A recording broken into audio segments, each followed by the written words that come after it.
In soccer, they played to a 0-0 tie. In basketball, far more points scored between the Lady Red Raiders and Raiders. And in Hamilton, Steinert's ladies look forward to their season, which tips off a week from today. I'm Mark Fontes with sports. Greats like Nicole Baxter, Jessica Ratner, Alexandra Kiska, and many others for years have guided Pennington to greatness in multiple sports. In basketball Thursday, they found themselves taking on Ashley Ravelli, Jackie Mullen, and the rest of the Hun Raiders. Pennington having outscored opponents 96-49 in their last two outings, paying the rival Raiders of the Hun School a visit Thursday. Hun opened this game with a 9-0 run. That was until Nicole Baxter and Jess Ratner of Pennington sized up their options from just outside the arc. Baxter eventually went to Sean Stevenson, who put it up, and that got the Red Raiders on the board. Hun's Erica Dwyer trying her own three-point shot. No good. The rebound touches a few hands. Eventually it ends up with Jonah Johnson, who banks it off the glass for two. Hun led 14-5 at the end of the first quarter. Brittany Richards with it here, double-teamed, but finds Kalima Kamara, who heads into the paint, and that drops in. Red Raiders slowly climbing their way back into the game. Ashley Ravelli to Erica Dwyer. Dwyer to Anasia Burnett. Another three-point attempt, and she hits it. Raiders led throughout the first half. Burnett, after a takeaway, finds Ravelli, who moves inside the lane with it, puts it up, and it's a nice jump shot. The always resourceful Baxter from the top of the key, dishing it to Brittany Bridges. She gets her own miss and makes it on the second try. Makes the bench nice and happy, too. Carrie Milliam with it for Hun. It's knocked away by Stevenson, stolen by Baxter. She connects with Bridges at midcourt, and Bridges nearly makes it to the paint, but sees that Kamara is right there and right on point. Later, Hun's Johnson defended well here, but she maintains possession, puts it up, and it's two. Great effort.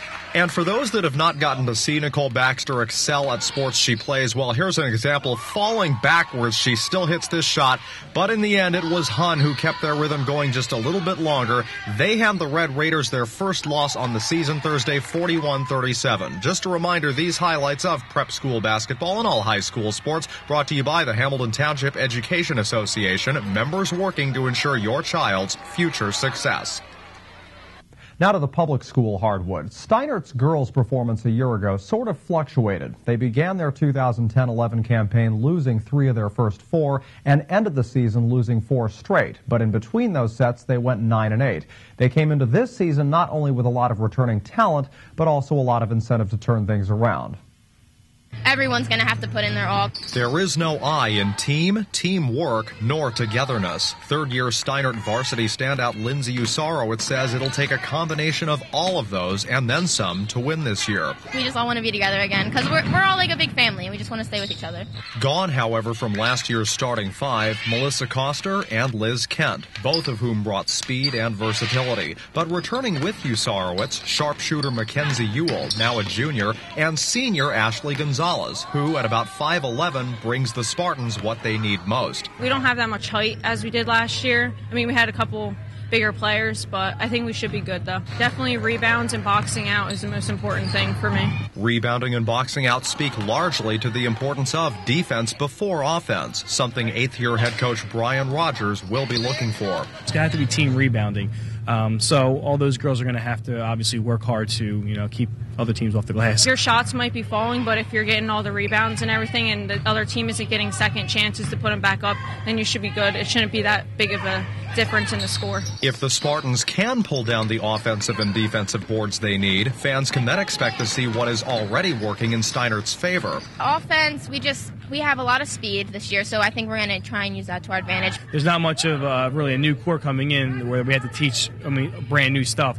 So we're going to go with putting our system in, our plays in, reviewing them, and basically just get conditioned and get them used to playing with each other. Preseason injuries suffered by both Taylor Wright and Adriana Boucher may delay their arrival on varsity early in the year, yet with a starting 5 that shoots well from all over the court, the Spartans are excited to put things into place. I think the chemistry is going to be good this year. Last year we did a lot of talking. I think this year it should be good because we have 5 returning players, so it should be the same exact thing. We got a lot of new girls coming in, so we're going to try and bring the chemistry back together. Steinert tips off their season at home next Friday against the Allentown Redbirds.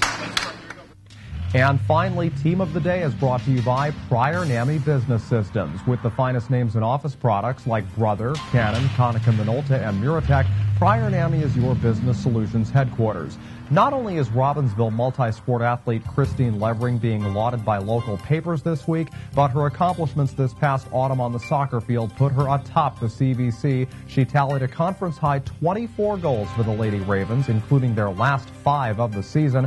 The Arville soccer squad finished second in both the Mercer County tournament and in state play, and they are our Prior NAMI team of the day.